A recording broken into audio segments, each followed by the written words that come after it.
Muchísimas gracias a todos. Buenos días, buenas tardes, buenas noches, independientemente de donde nos veáis. Estamos aquí, mi querido amigo Naum y yo, eh, a través de ese programa Azteca. Azteca es un programa que significa África en la antigua casa en valenciano, es en español África en tu casa. Y en ese programa vamos a hablar los temas relacionados con África, así como eh, su diáspora y Abya Yala, mal llamada América Latina, la población autóctona también en América Latina, así como la población también, bueno, no solo afrodescendientes, sino toda la población de Abya Yala. También vamos a tocar temas como la geopolítica, la política, porque somos politólogos, temas de interés cultural, interés general para todas las personas interesadas en querer saber un poquito más sobre África y las relaciones que puede haber entre esa cooperación sur-sur entre América Latina y África. Por eso, hoy vamos a empezar con un tema muy importante que creemos que es básico para poder hacer entender a nuestra gente eh, la importancia de ser ellos mismos y no solo quedarse con lo vendido. Así que hoy vamos a hablar de la conciencia de sí, eh, ya sea para los africanos lo que entendemos como conciencia de sí, partiendo de la conciencia negra, y así ver las relaciones que pueda haber con los pueblos que han sido invadidos o sometidos. En ese sentido, América Latina, Abya Yala, que también fue invadida en su día por los europeos, así como África. Y vamos a intentar ver los puntos en común que tenemos entre esos dos pueblos oprimidos. Pues bienvenidos a Azteca. Pues muchas gracias, amigo, por esta presentación. Hemos de decir que ya nos conocemos desde hace algunos años, creo que fue en 2014 cuando nos conocimos, o sea, ya algo más o menos como unos 11 años, ¿no? Que Sí. tenemos de conocernos. Tuvimos la oportunidad de estudiar juntos, al menos un semestre juntos, ¿no? En la Universidad de Valencia, como ya mencionó él, en la carrera de Ciencias Políticas. Entonces, bueno, seguimos con este rollo, politólogo, no nos hemos salido después de 11 años, entonces, bueno, también mencionar que no estamos en el mismo lugar, no estamos en el mismo país, ¿no? Estamos en diferentes lugares. Yo estoy en México y Hondo está en las Bermudas, si no me equivoco. Entonces, bueno, esa es digamos, es una iniciativa que hemos tenido a pesar de esta distancia, que de alguna manera este tipo de tecnologías nos permiten, aunque obviamente no es lo mismo estar cerca que lejos, pero bueno, hay que aprovechar lo que tenemos y creo que esta es una oportunidad. Y como dice él también, esta cuestión de pensar estos dos pueblos que de alguna manera, o esta pluralidad de pueblos, ¿no? Que de alguna manera han sido, no sé hasta qué cierto punto, despojados del pensarse a sí mismos, ¿no? De esta cuestión de tener, como dice Hondo, una conciencia de sí, ¿no? Con sus más o menos, ¿no? También en distintas regiones en América Latina, ya Hondo nos platicará más sobre la cuestión específica de África, ¿no? Pero, bueno, eso es lo que tenemos como para hablar el día de hoy. Espero que sea un programa que se vaya haciendo recurrente, que podamos seguir dándole, dando pues un buen trabajo y que pueda atraer a la gente que le interesa estos temas, ¿no? Tanto de África como de América Latina, como a nivel global en general, que le puedan interesar estos temas y que podamos seguir platicando durante mucho tiempo y que a lo mejor alguna vez podamos reunirnos, ¿no? Ya presencialmente, sea en cualquier lado, ¿no? Que sea, pero que podamos reunirnos presencialmente. Y bueno, yo le comentaba ahorita a Hondo que sería bueno que él empezara con la cuestión de África para luego pasar con el tema de América Latina. En realidad planteamos un programa relativamente corto, Sí. porque no queremos hacerlo cansado, para los que nos acompañen viéndolo y que sea algo más o menos resumido, ¿no? También trataremos, creo que sería buena idea de compartir bibliografía para que puedan profundizar, ¿no? En estas cuestiones y que no se quede nada más con lo que nosotros hemos dicho aquí, ¿no? Entonces, bueno, amigo, no sé si quieres entonces ir iniciando.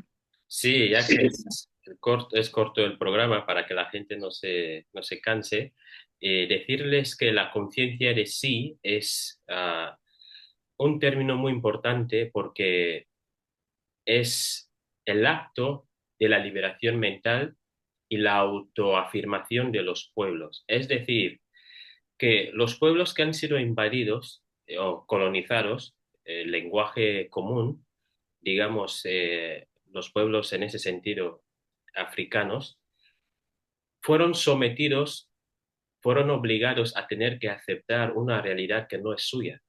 Y de ahí se impuso una realidad distinta, destruyendo las bases de las civilizaciones que se encontraron en esos pueblos. Por eso, a lo largo del tiempo, ha habido como una cierta alienación en todos los ámbitos en los pueblos autóctonos donde han sido invadidos.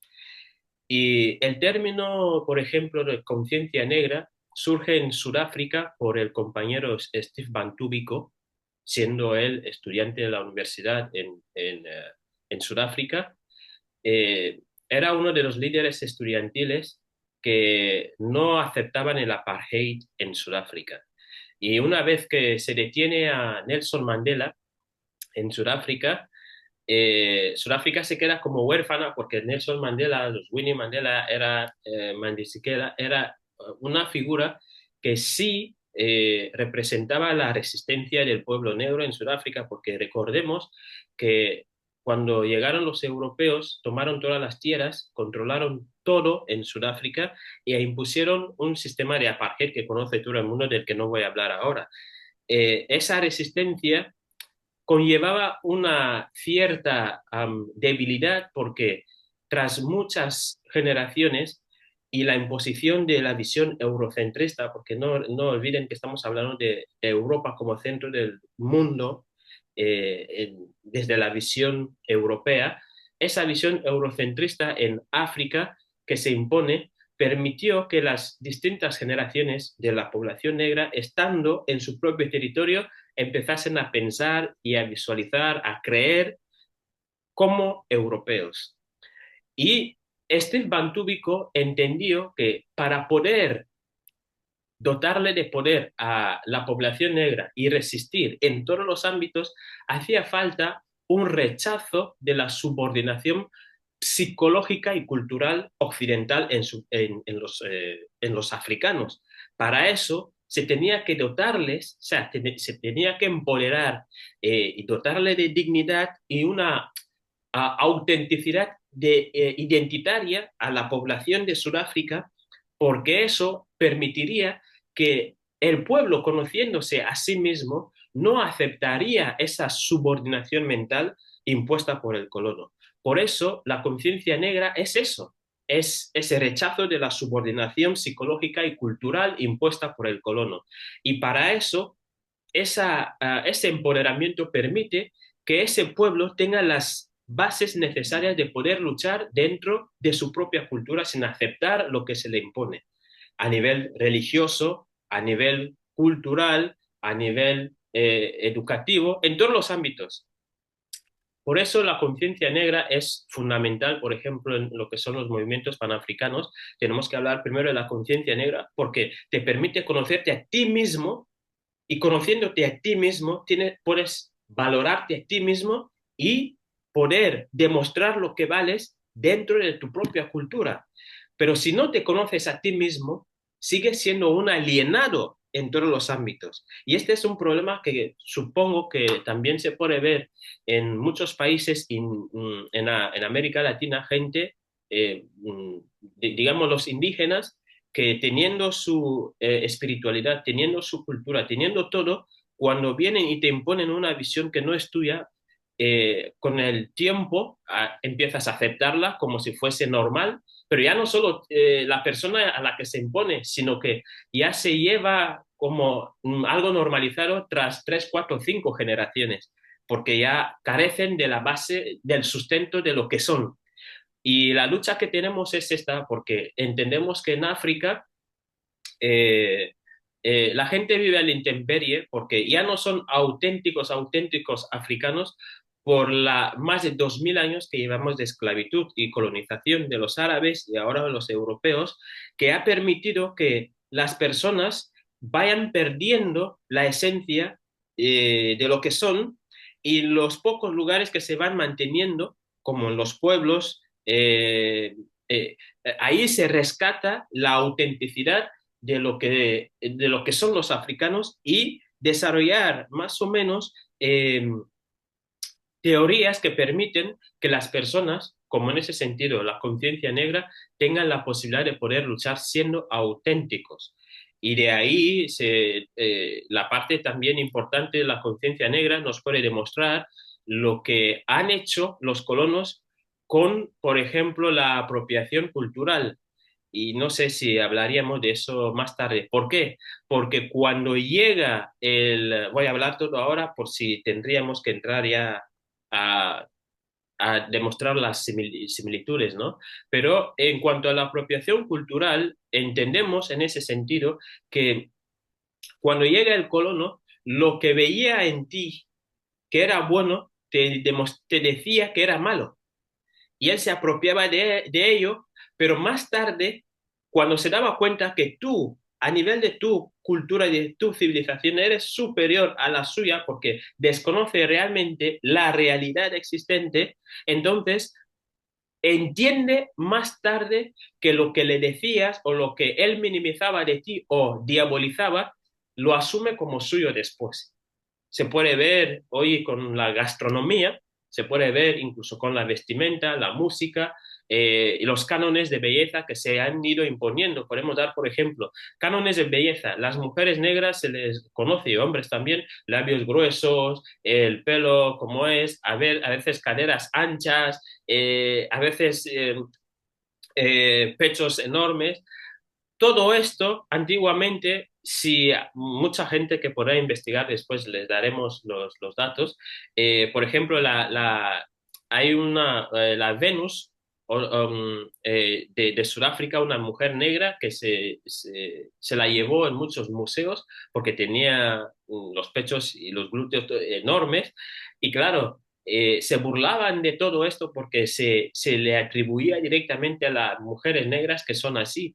Hoy en día estamos viendo de las mujeres que se están operando los labios botox, se operan los pechos, se operan el culo, y nos quedamos estupefactos, pero era algo malo, pero vemos que todo el mundo está intentando hacerlo ahora mismo. Lo mismo pasa con, por ejemplo, con la gastronomía. Todo lo que era natural, que los negros y los indígenas preservan la naturaleza y quieren que la gente coma comida sana, estaban mal vistos en aquella época como gente salvaje, indígena, que no saben nada, pero hoy en día estamos viendo, incluso en los supermercados, en lo que son supuestamente civilizaciones, que todo el mundo está volviendo a comer lo que es bio, lo que es natural, porque todo el procesado crea muchas enfermedades.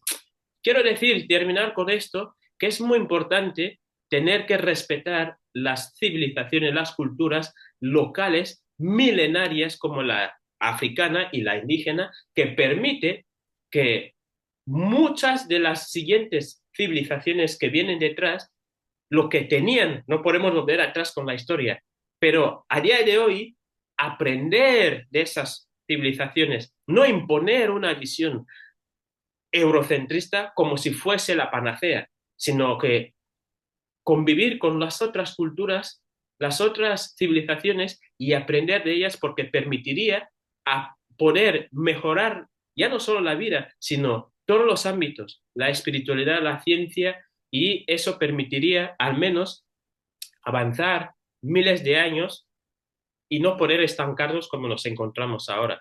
Por eso el tema de la conciencia negra, conciencia de sí, es muy importante para nosotros hoy. Gracias. Muchas gracias, Hondo. Creo que sí es muy importante este tema. Yo ahorita estaba pensándolo para el caso latinoamericano, ¿no? En el sentido, bueno, primero aclarar que yo no me considero un indígena, ¿no? Claro que tengo rasgos indígenas, ¿no? Tengo rasgos indígenas, obviamente tengo una ascendencia indígena y bueno, una ascendencia mestiza en general, ¿no? El caso de Latinoamérica es bien especial, sobre todo a partir de esta colonización española en la que hubo mezclas, pero no fue una mezcla, digamos, en muchos casos deseada, ¿no? Muchas veces las mujeres fueron violadas, ¿no? Incluso hay un famoso libro de un mexicano, el premio Nobel mexicano, Octavio Paz, que aunque bueno, es muy odiado por algunos y con alguna razón en algunos casos, pero él decía, ¿no? En realidad los mexicanos venimos de la chingada, ¿no? Somos hijos de la chingada. Es decir, la chingada es la mujer violada, ¿no? La mujer que de alguna manera nosotros decimos aquí en México de quien se raja. Quien se raja es el temeroso, el que no es valiente, el que no se avienta, como que el que no es macho, de alguna manera, ¿no? Entonces la mujer es la que se raja porque tiene la rajada, porque tiene la vagina, etcétera, etcétera, etcétera, ¿no? Entonces somos hijos de esta mujer violada, de esta mujer chingada porque se rajó, porque tiene la rajada, ¿no? Entonces, bueno, hay todo un contexto ahí, incluso machista, ¿no? Etcétera, etcétera, pero que de alguna manera, para la gran mayoría de los mexicanos, nos ha convertido en digamos, en una población que se considera mestiza, que no es ni española, pero que tampoco es indígena, ¿no? Aunque sí hay pueblos indígenas todavía en México y en gran parte de Latinoamérica que permanecen y que siguen luchando y que están precisamente buscando esta cuestión de la conciencia de sí, pero me parece muy importante señalar eso, ¿no? Porque al menos yo no tengo esa conciencia de sí como yo ser indígena, ¿no? Y tiene que ver con muchas cuestiones culturales también, porque yo no nací en una población indígena, no hablo una lengua indígena, en general me he criado en la ciudad, ¿no? En términos más urbanos, etcétera, etcétera, etcétera, etcétera, ¿no? Pues bueno, desde esa perspectiva yo no pretendo hablar en nombre de los grupos indígenas, pero sí es una cuestión que a mí me interesa, ¿no? Y que me interesa en el sentido también de apoyar este tipo de luchas, ¿no? También lo pensaba en términos históricos, lo que decías de esta cuestión del pasado, ¿no? Que a lo mejor ya no se puede cambiar, pero que creo que sí es importante conocer para ver en dónde estamos parados y a partir de ahí ir construyendo algo diferente, ¿no? Eh, Me acordé de toda esta quema de los códices durante la colonia a principios del siglo XVI, ¿no? En la que pues fueron quemados un montón de documentos en donde estaba la historia, estaba el lenguaje, estaban los mitos, las leyendas, las creencias, etcétera, etcétera, de los pueblos indígenas, al menos aquí les digo en Mesoamérica, esta parte que ocupaba Mesoamérica, que ahora es México, Guatemala, alguna parte de Honduras, etcétera, etcétera, Belice. Eh, todo el conocimiento que había acumulado pues de cientos y miles de años se perdió, ¿no? En esa quema de estos documentos, no todo, afortunadamente algunos se lograron salvar, pero lo más chistoso es que la gran mayoría de estos documentos están fuera de México, ¿no? Están fuera de los países de origen, ¿no? Están en Europa, la mayoría de ellos, ¿no? Estos códices. Entonces, bueno, claro, hay un despojo y además de un despojo, una desaparición de esta especie de fundamento de lo que a partir del cual nosotros podríamos construir esta conciencia de sí, ¿no? Esta conciencia de nosotros. Sin embargo, a pesar de esta pérdida, sí hay una tradición oral, que aunque se pudieron haber perdido todos esos documentos, sí hay una tradición oral que se ha mantenido a lo largo de los siglos en América Latina y en México en particular, que ha logrado salvar un montón de elementos de esta cultura indígena eh, y que tratan de cierta manera de reivindicar lo que son los pueblos indígenas. Y además hablo de pueblos indígenas porque la gran pluralidad de los pueblos indígenas es inmensa. En México nada más tenemos 64 lenguas indígenas. O sea, se hablan 64 lenguas indígenas en este país. ¿no? Entonces, nada más para hablar de la pluralidad lingüística que tienen los pueblos indígenas, y hablo solo de México, o sea, si nos vamos por toda Latinoamérica, seguramente esto crece de manera exponencial. Entonces, ha sido una lucha difícil. Es verdad que, por ejemplo, muchas de esas lenguas están en peligro de extinción, están prontas a desaparecer, ¿no? Porque no hay una defensa por parte del Estado mexicano ni de muchos otros estados en Latinoamérica de estas lenguas indígenas. Hay discriminación también, ¿no? Hacia grupos indígenas que hablan su propia lengua, ¿no? Eh, y que, por ejemplo, en muchos casos no les permite comerciar, que la mayoría se dedica al comercio, ¿no? Se dedica a comerciar, sobre todo cuestiones, o vender cosas que provienen del campo, que tienen un origen agrario, ¿no? Y cuando van a las ciudades, a las grandes, ciudades a vender sus cosas, tienen que hablar español, porque si no, es que son discriminados, son alejados, se burlan de ellos, ¿no? Incluso durante mucho tiempo hubo esta cuestión de que no se aceptaban como que eran lenguas, sino que eran dialectos, ¿no? O sea, como una forma como de reducir el nivel, ¿no? De lo que era reconocerlos como lengua, ¿no? Entonces, de alguna manera, todos estos obstáculos se han interpuesto y en cierta medida se siguen interponiendo en esta conciencia de sí, de los pueblos indígenas, pero sí hay unas luchas muy específicas por este reconocimiento, ¿no? Yo ahora pienso muy en particular en el EZLN, en el levantamiento de 1994, el 1 de enero de 1994, que de alguna manera fue un parteaguas en la defensa de los derechos indígenas en México, ¿no? ¿Qué era el EZLN? Bueno, EZLN significa Ejército Zapatista de Liberación Nacional. Eh, Surge en Chiapas, en el sureste mexicano, y toman algunos, o sea, se levantan en armas, toman algunos municipios, las cabeceras municipales en algunos lugares, se hacen virales porque se entiende que ellos son la primera guerrilla virtual, porque ellos empiezan a utilizar el Internet de manera muy temprana, y se hacen muy reconocidos a nivel internacional, de tal manera que el gobierno mexicano, ese apoyo que proviene de la sociedad civil internacional y de la sociedad civil mexicana, le impide al gobierno mexicano aplastar el movimiento, ¿no? Entonces, tienen que negociar, se sientan a negociar, pues llegan a los famosos acuerdos de San Andrés Larraizar, que no han sido cumplidos hasta la fecha, ¿no? ¿Qué es lo que específicamente, lo que fundamentalmente querían? Autonomía. Y creo que ese es el punto elemental o uno de los puntos elementales cuando hablamos de conciencia de sí, ¿no? O sea, cuando hablamos de conciencia de sí, estamos hablando de una capacidad de autonomía. Si no tienes esa autonomía en todos los sentidos, ¿eh? O sea, en términos económicos, en términos políticos, en términos sociales, en términos culturales, sin esa autonomía es difícil construir eh, construir esta conciencia de sí, ¿no? Entonces, bueno, este movimiento del EZLN, las bases de apoyo del EZLN, las comunidades zapatistas, las comunidades rebeldes zapatistas, que se llaman a sí mismas, han construido una autonomía, no han esperado para que el Estado mexicano les dé permiso, que les diga sí, órale, no, no lo han esperado, ellos han empezado a trabajar de esa manera, a construirla, y bueno, es una historia larga, pero quería, digamos, de alguna manera, contar este tipo de cuestiones porque creo que son importantes para ir dejando las bases de lo que vamos a ir hablando todavía más adelante y del desarrollo de este programa en general, ¿no? Entonces, bueno, yo lo dejaré hasta ahí. No sé, a lo mejor podemos compartir algunos comentarios ya para ir cerrando y no sé, Hondo, si quieres comentar algo.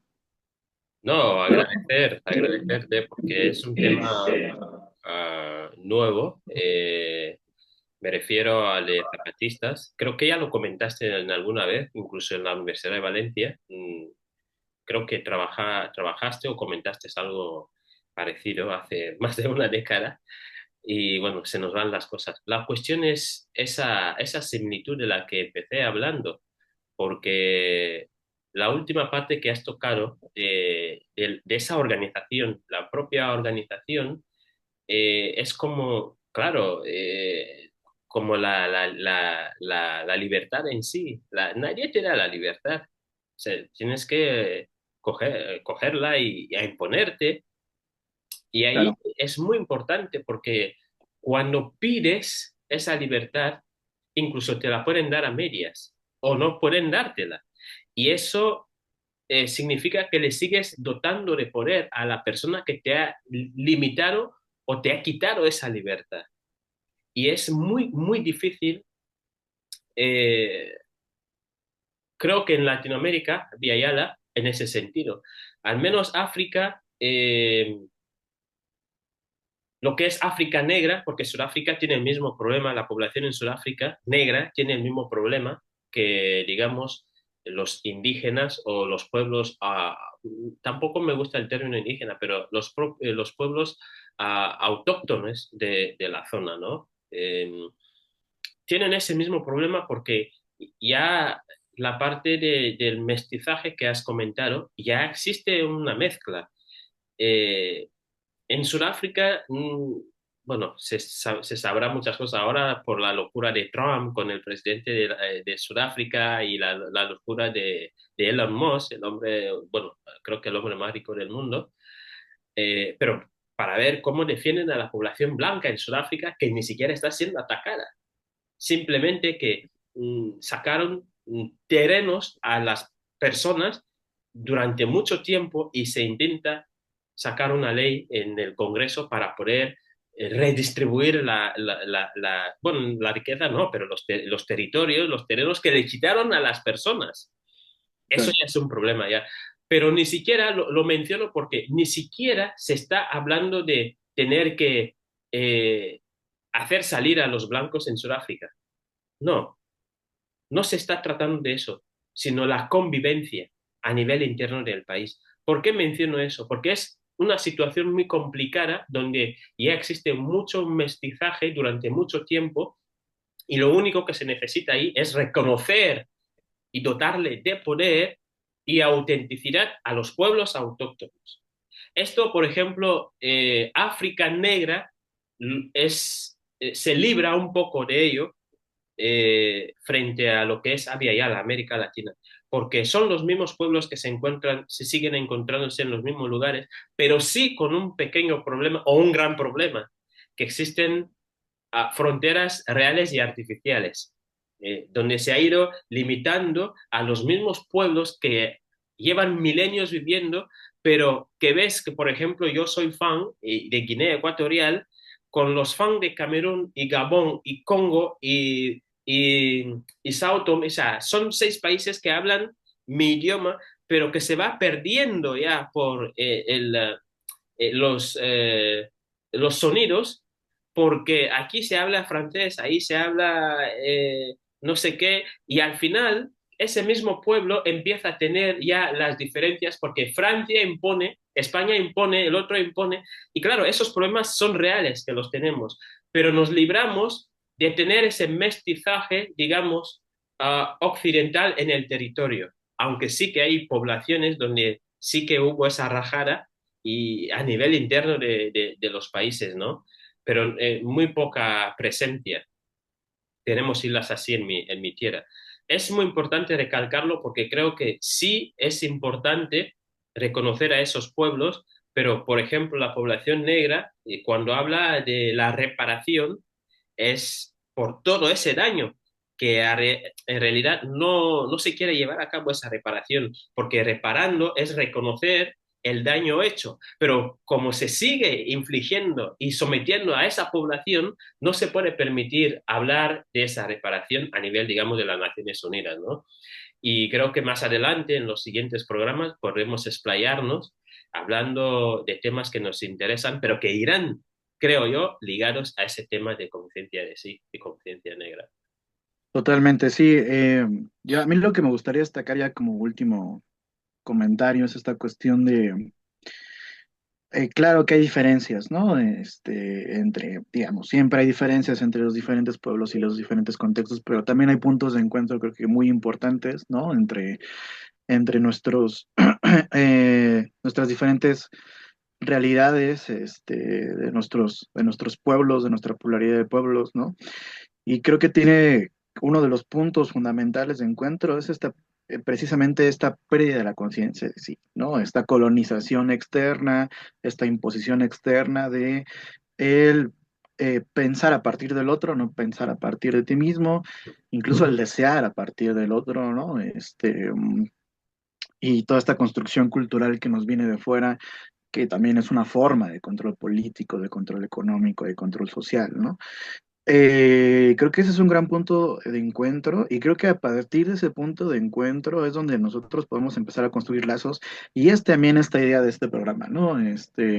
Construir esos lazos, construir de alguna manera ciertos encadenamientos en los que podamos entendernos, en los que podamos compartir, en los que podamos platicar de nuestras experiencias propias y a lo mejor también el otro, a lo mejor retomar alguna de esas cosas que le sirvan, ¿no? Etcétera, etcétera.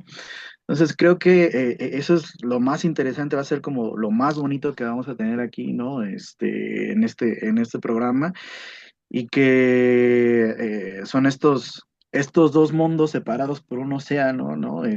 Inmenso, pero que se encuentran en estos puntos, ¿no? Y creo que eso va a ser, tenemos que ir construyendo una especie de hermandad en esta lucha, ¿no? Que podemos tener y ir construyendo precisamente la conciencia de sí, ¿no? Creo que eso también es una de las cuestiones de este programa. Eh, yo les vuelvo a repetir, yo no me considero indígena. Miren, yo la verdad no sé qué soy, pero, pero sí sé que, que me interesan estos temas y que me interesa la lucha de los pueblos indígenas, sobre todo pensándolo también, y lo vamos, seguramente va a ser temas que vamos a hablar y que seguramente en África también se da, esta cuestión de la lucha por una organización política diferente que no sea la del Estado, ¿no? Que ya vayamos dejando esta cuestión de que el Estado, de que Thomas Hobbes, de que Leviatán y que si no hay Estado no hay orden, etcétera, etcétera, etcétera. Ir pensando también en esas cuestiones que, bueno, a mí me han interesado mucho y creo que los pueblos indígenas han sabido hacerlo, sobre todo porque ellos casi siempre piensan en términos locales, en términos muy, muy, muy específicos, ¿no? También del cuidado de su propia tierra, del cuidado del agua, del cuidado de, etcétera, como ya lo mencionabas también en la cuestión de los pueblos africanos, ¿no?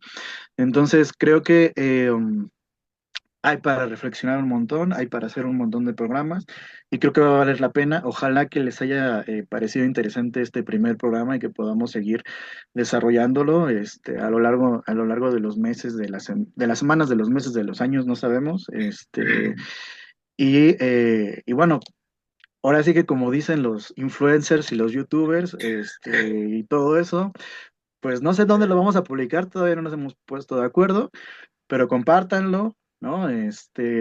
Compártanlo. Si hay en la plataforma donde lo subamos, hay para darle me gusta, denle me gusta. Todo lo que tenga que ver con esas cuestiones ya de lugares comunes que tienen que ver con los espacios digitales, pues háganlo, nos ayudan mucho. Y también son bienvenidos los comentarios, ¿no? Que se puedan hacer. Y creo que, no sé, sería interesante, como ya decía, ir compartiendo bibliografía al respecto para que ustedes también lo vayan viendo. Y pues no sé si podemos ir cerrando con eso, ¿cómo ves, amigo? Sí, y yo solo agradecer la oportunidad que nos da la naturaleza y para los que nos sigan, decirles que estamos creando ese espacio, como dijiste, de crear ese eslabón entre los pueblos, da igual que seas africano, que seas indígena o no, pero siendo un ser humano, lo que necesitamos es la, más o menos dotarle de dignidad a cualquier ser humano donde se encuentre y que pueda ser esa persona que es, no la que se impone que sea. Así que agradecerles y ojalá, ojalá les guste el programa y puedan compartirlo con otras personas. Pues sí, muchas gracias y nos vemos en el próximo. Hasta luego. Hasta luego.